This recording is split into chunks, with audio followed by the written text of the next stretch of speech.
Uzomah breaks the tackle and takes it in for the touchdown. Oh, he's got Brown. What a catch. Touchdown. Chase. He had him in a blender and he's off to the races. 82 yards. You can kiss him goodbye. A sprint for 46. Samaje Perine. Wentz going in the end zone to Michael Pittman for the touchdown. Welcome in, everyone, to the Lucky Shots podcast. This is the Week 8 Fantasy Show, and we will be joined by Jacob Montesano in just a bit. But first, let's go ahead and hop into last week. Who were the Fantasy Kings? Some of the top quarterbacks, top running backs, receivers, and tight ends. And then we will hop right into Jacob Montesano. So, your Fantasy Kings this week, I talked about him a little last week. I said he had a good chance to be the number one quarterback this week. It came to fruition. Matt Stafford, with 27.16 fantasy points, was the top quarterback of the week. He had 334 passing yards, 3 touchdowns, and minus 2 rushing yards. At the running back position, this man's finally getting involved, Alvin Kamara. He had 33.9 fantasy points this week, had 51 rushing yards, 10 receptions, 128 receiving yards, and a touchdown through the air. At wide receiver, I was pretty wrong here. I said I didn't know whether or not, because of the matchup, if he'd have a good game, but Cooper Kupp grabs that top receiver spot. He had 37.6 fantasy points, 13 targets, 10 receptions, 156 receiving yards, and 2 touchdowns. Then your top tight end. This one I have to toot my own horn. I went out, I gambled on this guy. I said, I have my tight end on a bye week. If I need a flyer, this seems like the guy. CJ Uzomah. Remember a couple weeks ago, he had a big Thursday night game. Well, he shows up big again this week. He had 24.1 fantasy points on 3 targets, 3 receptions for 91 yards and 2 touchdowns. Now moving on to the best of the rest top quarterbacks. At the number 2 spot, you had Joe Burrow. He had 26.64 fantasy points, had 416 passing yards, 3 touchdowns, and an interception. What's more impressive about his stat line is the fact that it was against the Baltimore Ravens. Then you look at the number 3 quarterback, somebody you wouldn't expect to see here, somebody I constantly am saying, fade off this guy, fade off of him. Tua Tagovailoa. He had 26.54 fantasy points, 291 passing yards, 4 touchdowns, 2 interceptions, and 29 rushing yards. Then at the 4th spot, Aaron Rodgers. He had 24.66 fantasy points, 274 passing yards, 3 touchdowns, and 17 rushing yards. Then at your number 4 spot, you had Tom Brady. He had 24.4 fantasy points with 211 passing yards, but 4 touchdowns. What's really impressive is he pretty much didn't play the second half. They kicked the hell out of Buffalo. I believe they were up 38-something at halftime, and then took the starters out because there was no reason for them to be in there, and chance getting hurt against the Bears. Moving on to your top running backs this past week. At the number 2 spot, you had Deandre Swift. He had 28.4 fantasy points, 48 rushing yards, 8 receptions, 96 receiving yards, and a touchdown. Right underneath him, you had Damian Harris. He had 25.3 fantasy points for 106 rushing yards, 2 touchdowns, 2 receptions, 7 receiving yards. And it was a good week to have D in your name because D'Ernest Johnson, he got 24.8 fantasy points, 146 rushing yards, a touchdown, 2 receptions for 22 rushing yards. I was also pretty off on him. I said I did not know how it was going to be for him with a limited offense against a Broncos defense that you thought was pretty good. He went out, made them look silly. Denver couldn't tackle a soul in that game. And D'Ernest Johnson has a huge week. And then at the number 5 spot, another Patriots running back, Brandon Bolden. He had 19.9 fantasy points. All of it was in the receiving category, as he had 6 receptions, 79 yards, and a touchdown. Moving on to your tight end top wide receivers. At the number 2 spot, very close behind Cooper Kupp, you had Jamar Chase. He had 34.1 fantasy points, 10 targets, 8 receptions, 201 receiving yards, and a touchdown.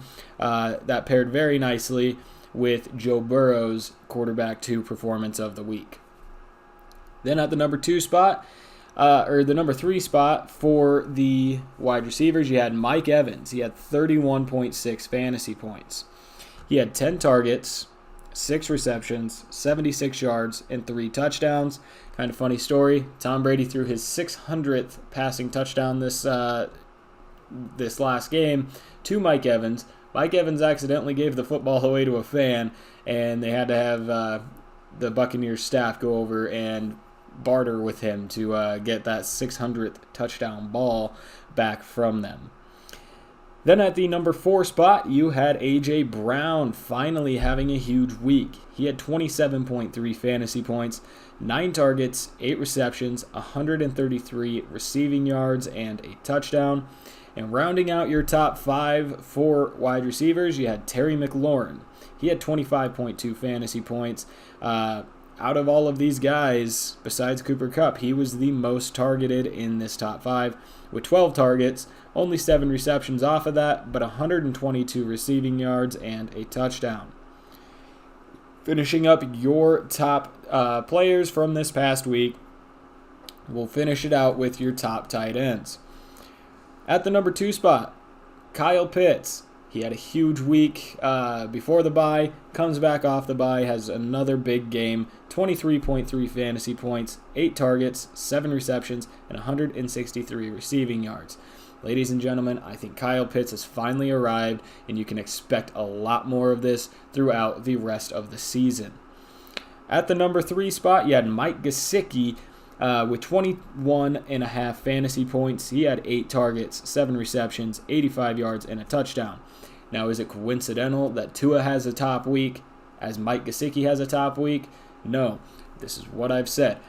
Tua, last year when he looked really good, was going to Mike Gesicki. So who should he continue to go to now that he's having success? Mike Gesicki, and that's what you saw this past week, and that's why Gesicki is up in your top tight ends, and Tagovailoa is in your top quarterbacks.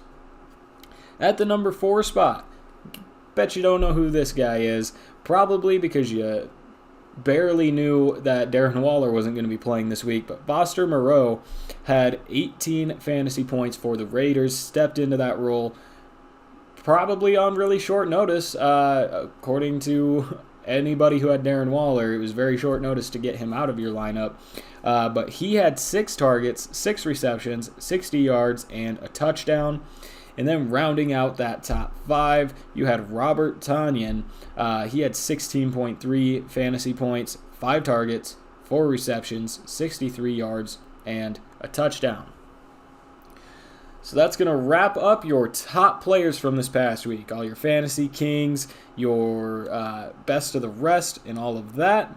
So now we'll go ahead and get Jacob Montesano in to join the show again for the first time in a while.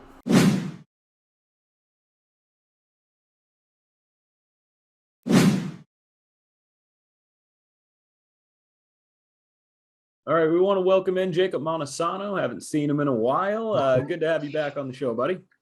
Yeah, it's good to be back. It's been a crazy schedule, and I had a little bit of a flu bug last week, so feel better now, though, so that's good. Good. Glad to hear that. Well, we're on the fantasy show today, so let's hop right into some fantasy things. You got 2 teams on a bye this week. You got the Ravens, and you got the Raiders. Which would more than likely leave some open spots on your team. You got Lamar Jackson, Marquise Brown, Mark Andrews that all won't be on your teams this week. Derek Carr, Josh Jacobs, Kenyon Drake, Darren Waller, guys like that. Even like Henry Ruggs that won't be on your team. So we're going to look at some options to put in there instead of those guys. If you don't have extra guys at that spot, or possibly you do have them and you're wondering if you should put them in or not. So at the quarterback position, I like Teddy Bridgewater this week against Washington. He's projected 19.2. Washington is 32nd against the pass, giving up 300 yards per game and 31 fantasy points to quarterbacks per week. The Broncos haven't looked great for like the past 4 weeks. But if they're going to get back on track, it's going to be against a Washington team. If you look at the way they've played against teams of Washington's caliber, it's been pretty good for them. How do you feel about Teddy Bridgewater here? Well, I think of Teddy Bridgewater is obviously he had a really good start to the season, but he's had much tougher matchups since then. I feel like that could be a pretty solid matchup. Like the biggest the Washington defense. I mean, I can't think of anything off the top of my head that's been as disappointing as that. Everyone thought that could be a top defense, and it's been one of the worst. It's kind of confusing how bad they are. So I think that's a good pick. One person I want to point out is I think Jameis Winston's gonna have a really big week against the Buccaneers. I feel like that's going to be a really close scoring game. I think the Saints are one of those teams I'm not sure how good they are. It's like the biggest question mark, like how good are the Saints? But I feel like, with the division matchup, it's going to be in New Orleans, and especially that Buccaneers secondary is definitely the biggest weakness of that team. And I feel like he's going to have a big week, even though, he still doesn't have Michael Thomas. But I think that, I think he's going to have a nice week this week. Yeah, I believe Thomas comes off IR either this week or next week. So we're getting close to him being back in. And the nice thing about Jameis is he doesn't even need to throw a lot of yards, because there's games he can throw 4 touchdowns and have, 250 yards or something like that. So like you said, against a Buccaneers defense, it's really, really thin in that secondary. That could also be a very good matchup. Then at the running back position, I really like Kenneth Gainwell this week against the Detroit Lions. He's only projected 12.6, but you have Miles Sanders, who possibly won't even play because of his ankle. And if he does, he'll still be limited. So Kenneth Gainwell will get a healthy workload as is. And Detroit gives up about 105 rushing yards, 4 receptions, 39 receiving yards, and 2 touchdowns. All coming out to about 23 points per game to the running back position. So if Gainwell is by himself, that's going to be a very nice stat line for him. If he's splitting with Miles Sanders, it's still a decent stat line, thinking Sanders probably won't be in as much. Yeah, my guy for the week, I know Nick Chubb might play. It's actually expected to play, but if he doesn't, Dearness Johnson has proven that he's a pretty solid pickup for anyone who did grab him off the waivers, especially because that's one of the most run central teams in the NFL.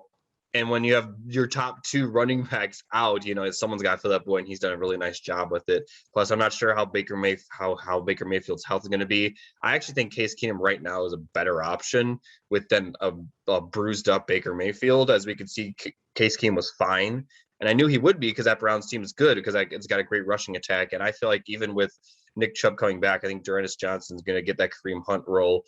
And Kareem Hunt's been the better running back this year. Like, let's not joke around. I know Nick Chubb has more rushing yards, but Kareem Hunt has done more with what he's been given. So I would say even if Nick Chubb is there, I would still start Dearness Johnson, honestly.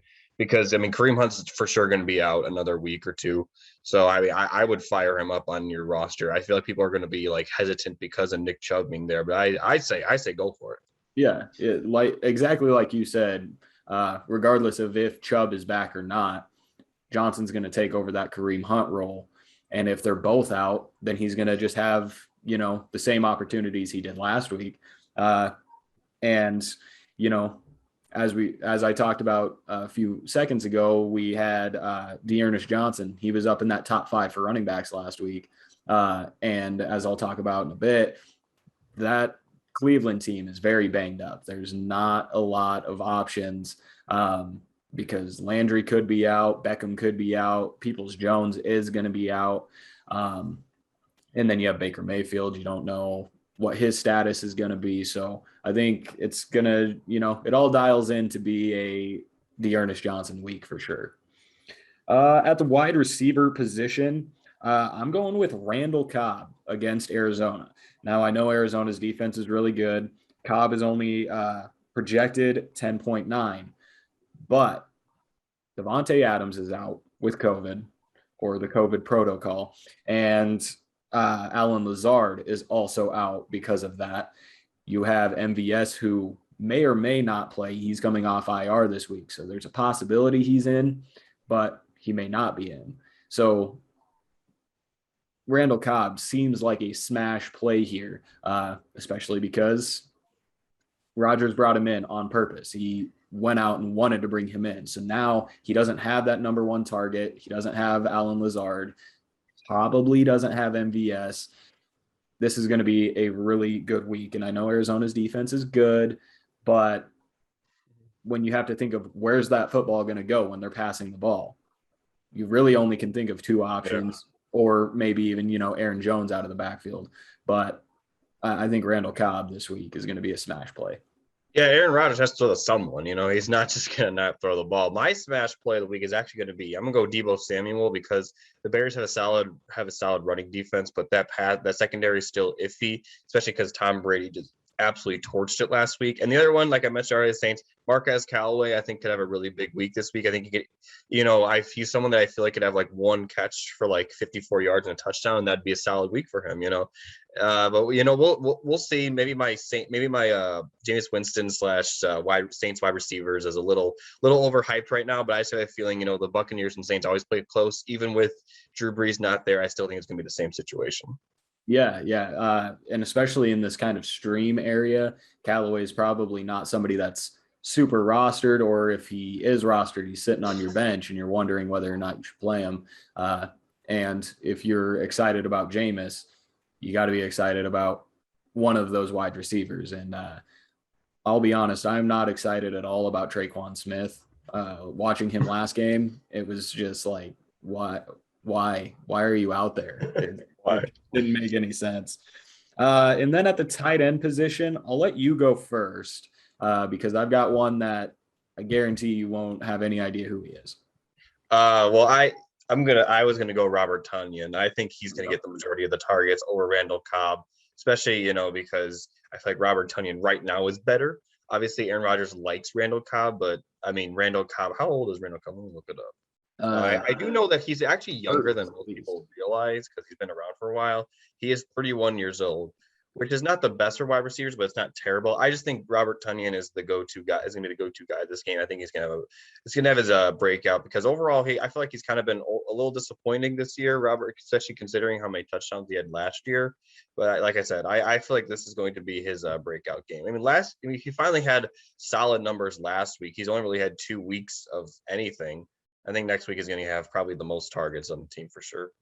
Yeah, and I mean, one thing people need to realize about last season with Tonyan is how many games did they not have Davante Adams? When Davante Adams wasn't there, what happened? It was Robert Tonyan. So I really like that play. That's a very smart play right there. My guy is going to be Tommy Sweeney. He is the backup to Dawson Knox for the Buffalo Bills, and I love this Buffalo Bills matchup against the Dolphins. Knox, before he went out 4 straight games, he had at least 4 receptions, 40 yards, and a touchdown. In Miami, on average, gives up 5 catches, 73 yards, 9.6 points to tight ends. I think Buffalo is going to throw the ball all over the place on these guys. Hopefully it's not going to be like Tampa Bay and Chicago last week, where they called the dogs off at halftime.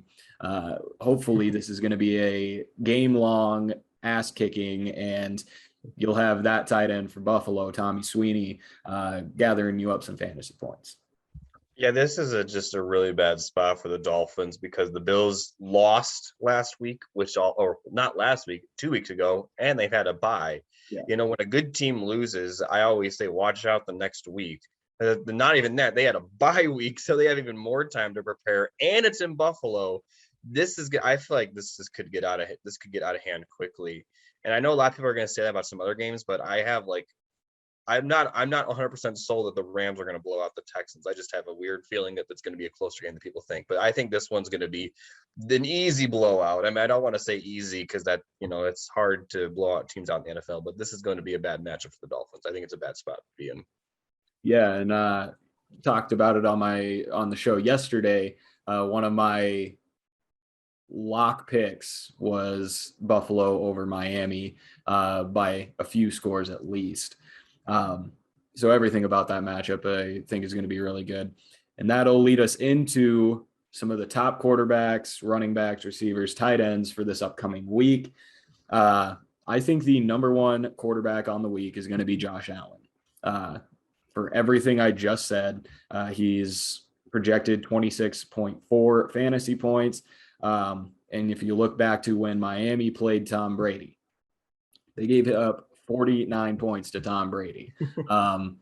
And at this point, I know Tom Brady statistically is the best quarterback in the league, but I think Josh Allen has more ability to score fantasy points and could score even more than 49, like Brady did against Miami. Yeah, I mean, the one Josh Allen can also run the ball, so that's the other thing. That Tom Brady only has to rely on his arm. Granted, he's been fine doing that, but in terms of fantasy, I do agree that I think it's gonna be a big game. The other one guy that I want to point out, last week was definitely a big shocker to everyone, but Joe Burrow is here. He is here to stay. Yeah. I don't agree with the fact that Justin Herbert is better than him. I don't think we can say that yet. Joe Burrow, has had a gruesome leg injury, and he's come back and flourished. And I'm surprised, and I was high on Joe Burrow, and even I'm surprised how good he's playing. So, everyone says that, I know the Bengals like their pick and they wouldn't change it, but I don't agree with the fact that we're automatically writing Justin Herbert as the best quarterback in this class, because Joe Burrow honestly has probably been just as good, if not better than him. He just had a slow start because he's getting back from injury. And if you look at his numbers up until his injury, they were pretty amazing, especially for a rookie. And he's playing the Jets this week, which is even better. And especially because Jamar Chase has been a home run pick. He's probably been the best rookie so far this year. So, I'm really high on Joe Burrow, and I have been for a while, and he's finally starting to prove it. Yeah, I've actually got him here. I think he'll finish number 3 this week at that quarterback position. And I don't want to get too far ahead of myself, but that connection between him and Jamar Chase, they pretty much picked it up from LSU and put it into a Bengals jersey, and that's what they've been doing this season. It's been a lot of fun to watch. At the running back position, I think the number one running back is going to be Joe Mixon, sticking with the Bengals there. He's projected 14.7, but again, he's playing the Jets. The Jets give up on average 28.3 points to running backs. I know Samaje Perine last week, cut into some of that production from Joe Mixon, but Joe Mixon is obviously that number one back. He's not in any way maimed. He's not hurt at all. So he's going to go out. I think he's going to get a lot of receptions, a lot of rushing yards. And I don't think the Jets are really going to have any chance of stopping him, especially because in the receiving game, they give up 8 catches, about 80 yards and a touchdown per game to the running back position itself. So I think he's going to go out and have a really big week this week. That is a good point. I would go with someone else. Like, I'm not going to go with Derrick Henry, because I feel like Derrick Henry at this point, he should be the number one running back every week as long as McCaffrey's out. Cop out, right? Yeah, but my guy I'm going to go with Aaron Jones, because I do feel like that Arizona will likely get up early. They're gonna throw the ball a lot, and Aaron Rodgers doesn't have a lot of targets. So I think Aaron Jones could get maybe like even up to 7 catches potentially for a lot of yards. And Aaron Jones is the kind of guy that has just monster games and like quiet games, kind of like Tyler Lockett. But I feel like this could be one of his monster games, just because there's not many options. The Packers have been way too reliant on Devontae Adams.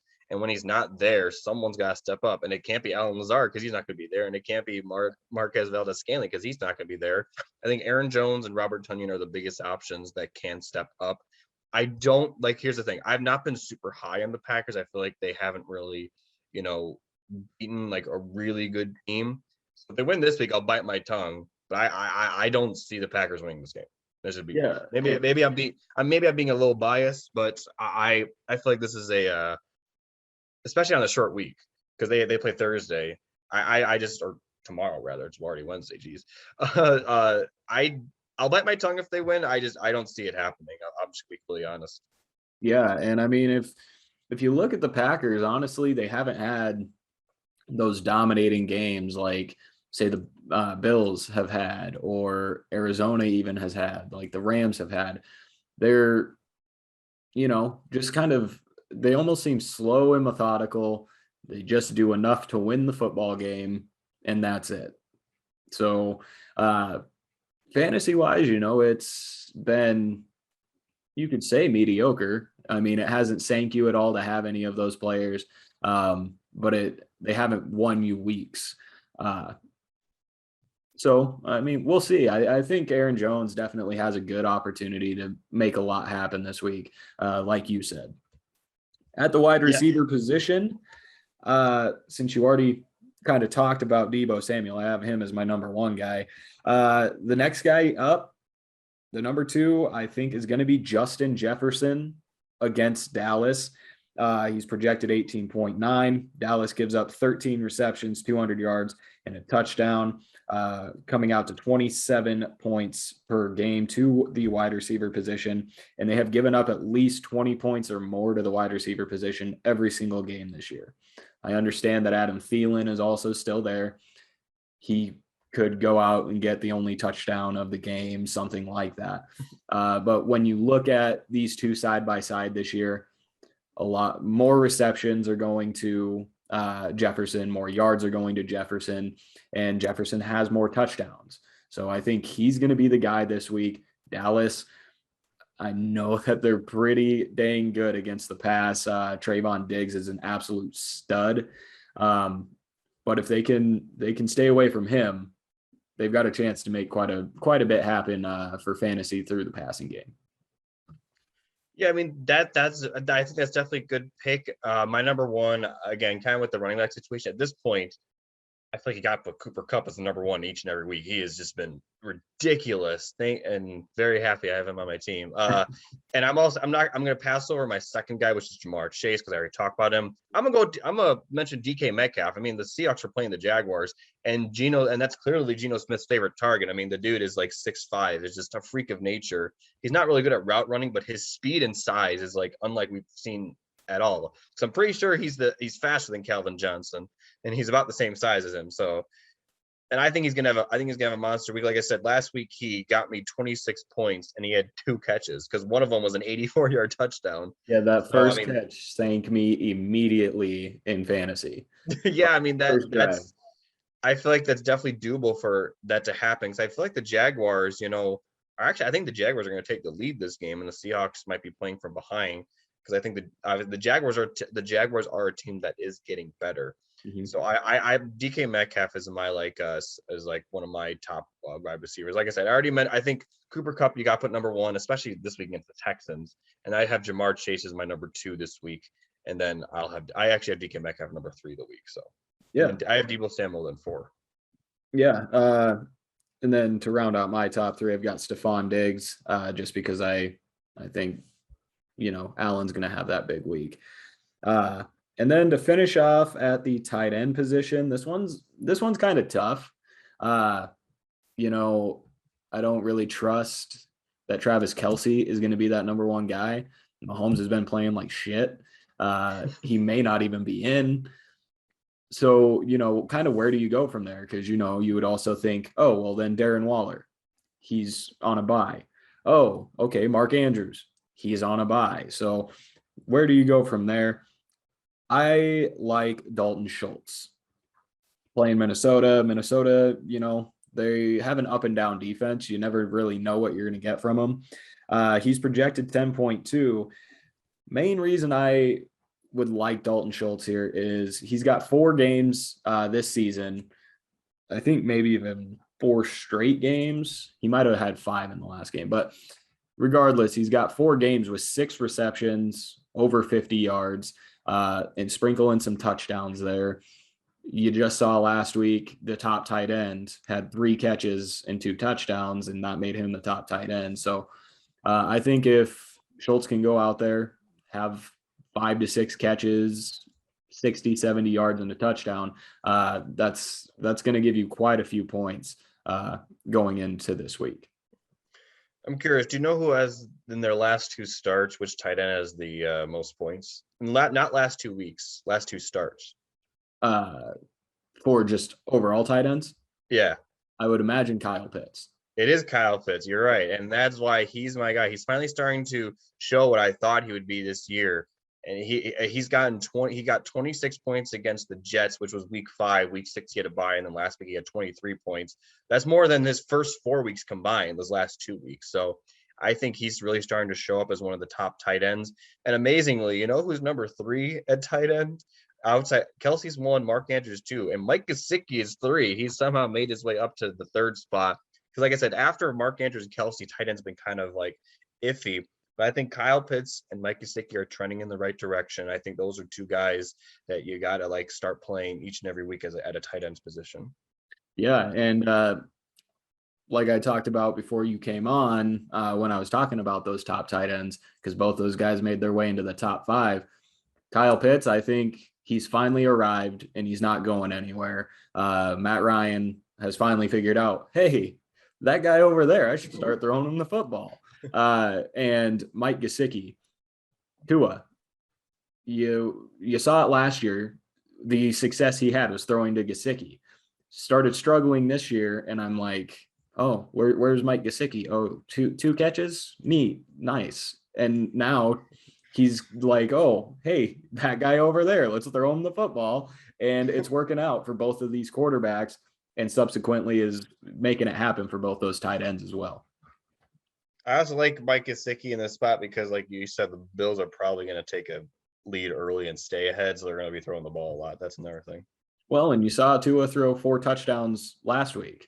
So there's a possibility he goes out and puts up some points, and I believe if he throws a touchdown, at least one's going to go to Mike Gesicki. Because talk about it a little later, but Devontae Parker, you don't know if he's going to be in, and then where do you go from there? Maybe Jalen Waddle, maybe Myles Gaskin, but the most stable part of that offense is definitely Mike Gesicki.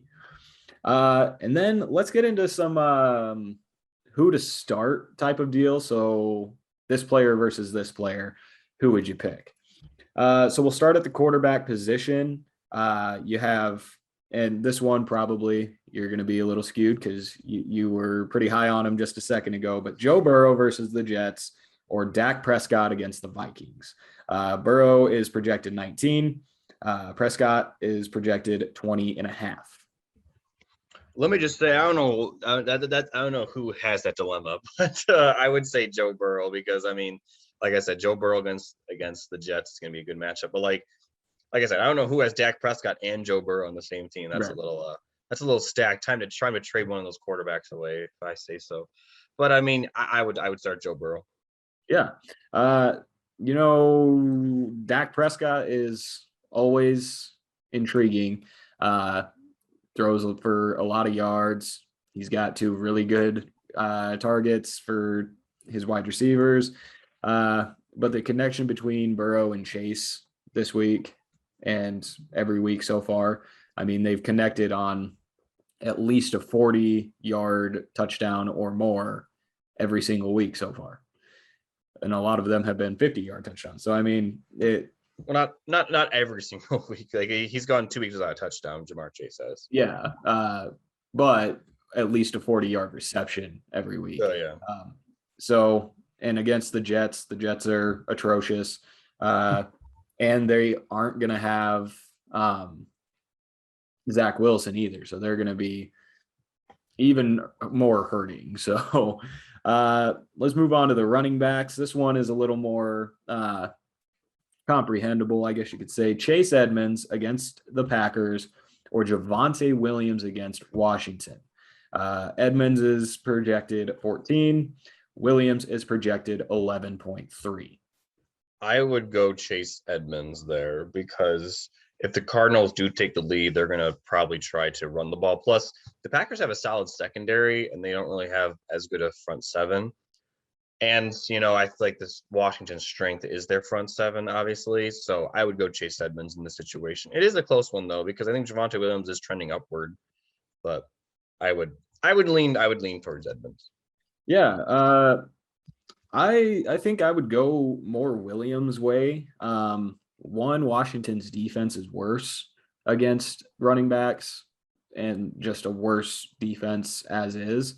And if you've watched this season, really, Williams is much more explosive than his counterpart, Melvin Gordon. And slowly but surely, he's making more and more plays and getting the ball more and more. And against a Washington team where, honestly, this game's probably going to be close, you're going to have your running backs involved as well. So I think I like him a little more. Edmonds, he's been one that's been in my lineup for since week one, and he's been very consistent, but the lack of touchdowns really hurts. And if they get in a game where they're up by a lot, he's mostly just a receiving back, so he doesn't get a lot of work that way either. So, both of these games are going to be pretty close, I believe, but Williams, I think, is going to probably edge him out by just a few points. Then let's go to the wide receiver position. You have Keenan Allen against the Patriots or Antonio Brown versus New Orleans. Hoping that Antonio Brown is healthy. I mean, if he's playing, this one's easy. Antonio Brown all the way. I mean, the Patriots, the Patriots are a very underrated team at this point, I think. You got to play Antonio Brown in this situation. When he's healthy, I honestly think he's Tom Brady's favorite target.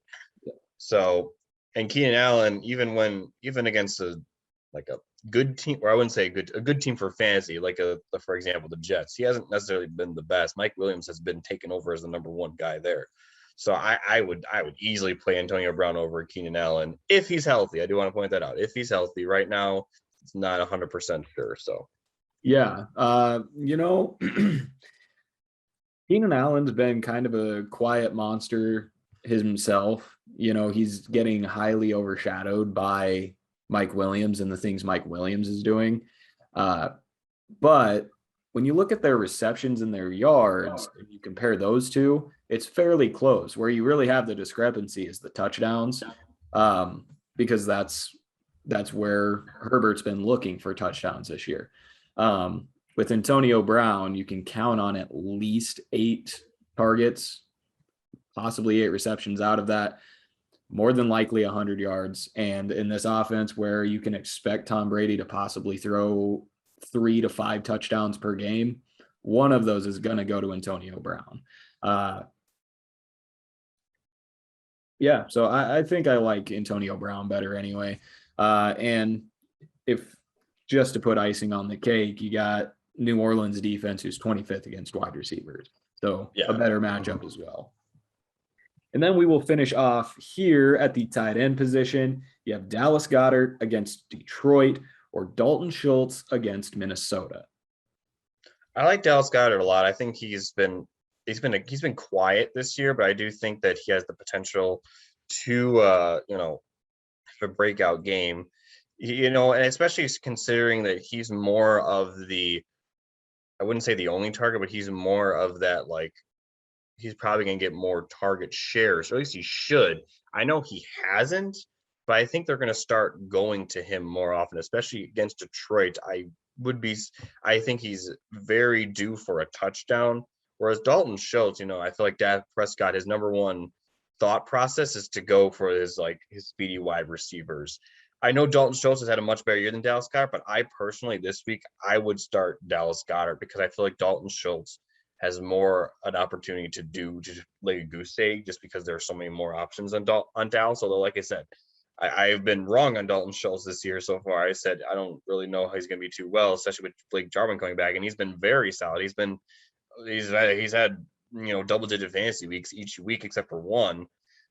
And I know that I'm probably just being, stubborn because I said at the beginning of the year Dalton Schultz wouldn't be too good this year, but I'd still go with Dallas Goedert in this situation. I definitely feel you about being stubborn. I was that way with Jamar Chase for the first 3-4 weeks of the season. So I get being stubborn about a player. Goddard, especially because what was it last week? They sent out Zach Ertz as well. So there's not that other tight end target for him to contend with now. So we'll finally start to be able to see what this offense looks like with just Dallas Goedert instead of sometimes Ertz, sometimes Goddard. The matchup honestly is better too. Detroit obviously is worse than Minnesota. The only thing that makes me possibly lean Schultz is that game might be closer than the other game, but I think both games are going to be pretty close, actually. Yeah, because the Eagles aren't very good either. So I think I know the Lions are the only winless team, but they are probably like the third or fourth worst at least. The Texans are worse. The Jets are worse. The Lions have just, they've had Lions losses, but they've played close with a lot of games. Well, and I mean, they played the Rams pretty tough last week. So that's a thing to think about. I think I still would lean Schultz. You look at his stat line and it's nothing but consistency from him. So I don't see why that would change this week. But there is that shot of Goddard having a breakout game, like you said. All right, so let's finish off with you here. We're going to do some buy or sell, just a few quick questions, some little thinkers for us. So at this top one, if he's healthy, because we still don't know if he's going to play, Patrick Mahomes will have less than 300 yards and at least one interception in this next game. Do you buy that or do you sell it? I am actually going to buy that because the Giants, again, I was wrong about the Giants. I thought they'd be better, but they are still very underrated, I think. I was shocked at how badly the Panthers offense looked last week. I was shocked. And I think that Mahomes, he's probably going to play. My guess is he's going to play, especially because it's a Monday night game. He has an extra day to rest. But I'm still going to buy that because I maybe he'll have more than 300 yards, but I think he'll have at least one interception just because Skip Bayless said it best. He can't keep playing like he has been. He's playing so reckless and he's been getting away with it. Yeah. And now it's really starting to catch up to him. So I'll buy that, although I think the Chiefs are probably going to win this game, but I buy that. And I just want to mention the line for last week was 319 yards. I went ahead and sold that, and it actually worked out for me because he had less than 319. I think I would buy this as well until the Chiefs offense actually shows that, hey, we're not going to be stupid for a game. Then, I would go ahead and sell that. But right now I would buy that. At number 2, we have Jamar Chase. He'll have at least 5 receptions for 100 yards and 1 touchdown of 40 yards or more. See I'm going to buy it. Like I said, it's hard to go against it. The 40 touchdown thing may not happen, but I buy it. I mean, he until he proves that he can't, especially against the Jets. I mean, he hasn't played the Jets, but against a team like the Jets, you got to buy that, I think. Yeah, I would take it as well. That there's going to be that 40-plus yard touchdown at some point, or catch at least. Whether or not it goes for a touchdown will be yet to be seen, but 100 yards, I feel like, is going to be pretty easy. 5 receptions definitely will be easy for him to hit. So I'm going to buy that as well. And then you have Dalvin Cook will have at least 150 total scrimmage yards and a touchdown this week. I'm going to sell that. I haven't seen enough from Cook to say that, especially because the Cowboys defense is a solid unit. And Dalvin, I know he had a solid last game. It was his best game of the year, but I'm going to sell that. Dalvin Cook has been a pretty big disappointment. I know he's been in and out of the lineup a lot, but still, I'm gonna sell that. Yeah, it's pretty hard. If you look all the way back to the Arizona game, he had 131 rushing yards. But for all weeks except for one that he's actually been playing in, he's had at least over 100 yards. 150 scrimmage yards is going to be kind of hard. But Dallas is susceptible to the run, not so much the pass, but they are kind of susceptible to the run. 150 yards is a lot, though, and that would have to mean he's going to be very involved. The only way that I see this hitting is if it's a close game and it possibly goes into overtime. Other than that, I think I'd have to sell it as well. But that is it. That's all I got for you. So we want to thank you again for joining the show. He is Jacob Montesano. You can follow him on Facebook. Before we end, I do have to throw out some interesting facts. So obviously, Derrick Henry is number one in almost every running back category. So I have a pop quiz. Who is second in fantasy points for running backs this year? Running backs. Can I venture out and say Cordero Patterson? No, that's a good guess, though. It's actually Deandre Swift. Oh, yeah, He's that would make 50 sense. points behind Henry, so it's not even close. And do you know who's second in rushing touchdowns after Derrick Henry? Rushing touchdowns. I will tell you, I will be amazed if you can pull this one out. Hold on, let me think. Would it be James Conner? It is James. Wow, he has 6 touchdowns. Derrick Henry has 10, and a bunch of people have 5. But it makes sense that James Conner has all those touchdowns because that's literally the main reason they have him on the team is to give him the ball on, inside the 5 and he goes in and scores a touchdown. The only reason I know that is because I'm a Chase Edmonds owner and all the touchdowns go to Conner. And also another fun fact. Do you know who is second in fantasy points as a wide receiver? You're going to be amazed. Second in fantasy points as a wide receiver. Oh, man. His first would be Debo, ? Oh, no, not even close. Number one's easily Cooper Kupp. Oh, well, yeah, that makes sense.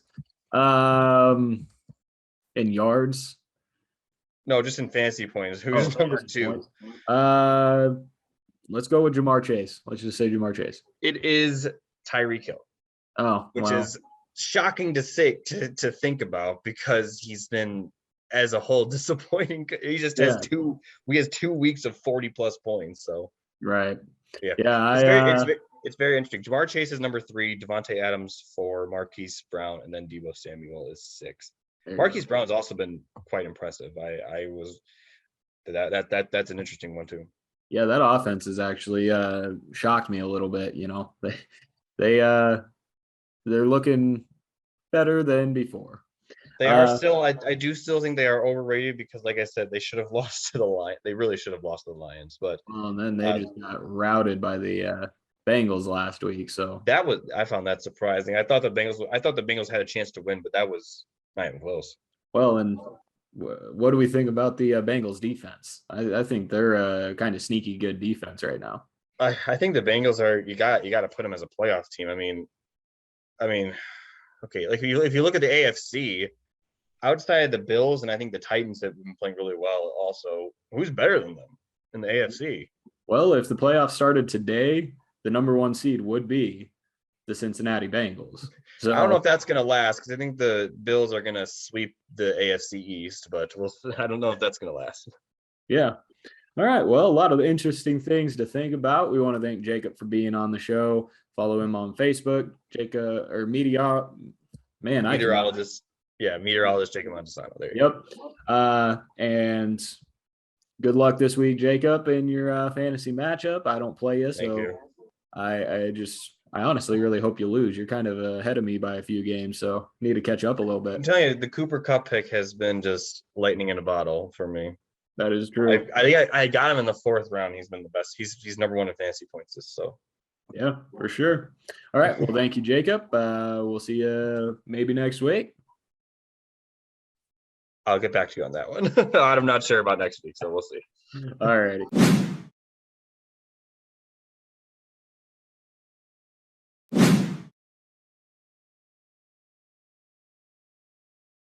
All right, we want to thank Jacob for joining the show again this week. Hopefully we get to see a little more of him as well in the future. But to wrap up today's show, we're going to run through some injuries.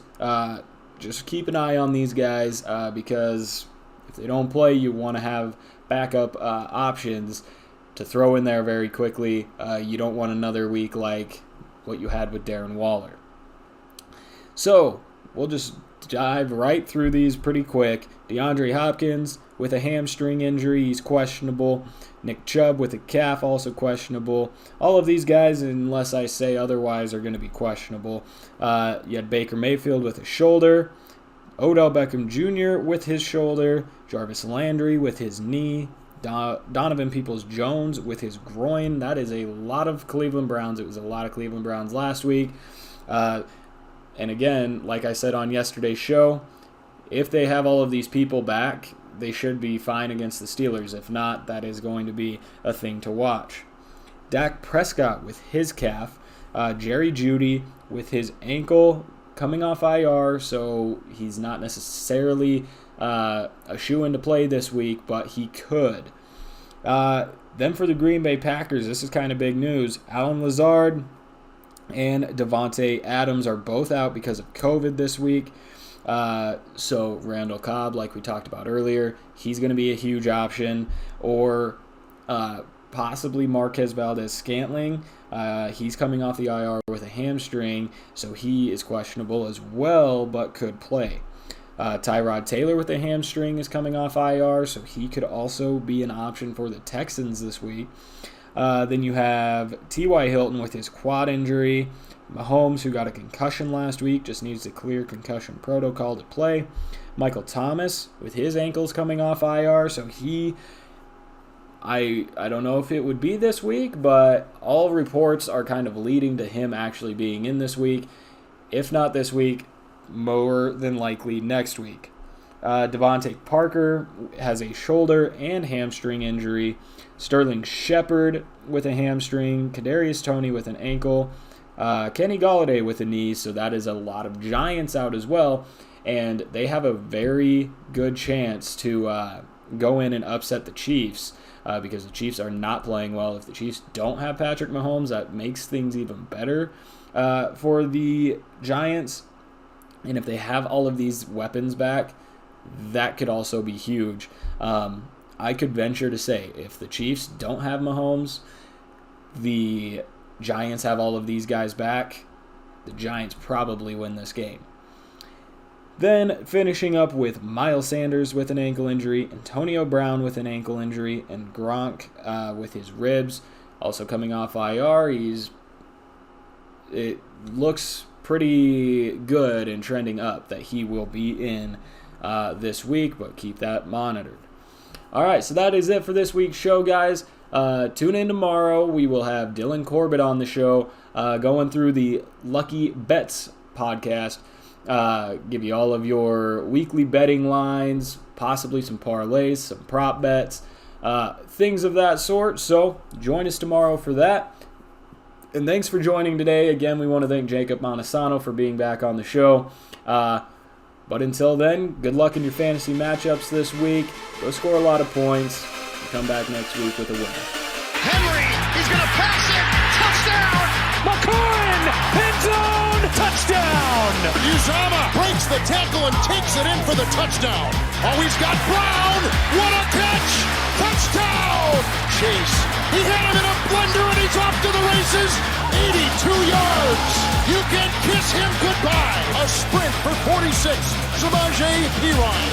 Let's go in the end zone to Michael Pittman for the touchdown.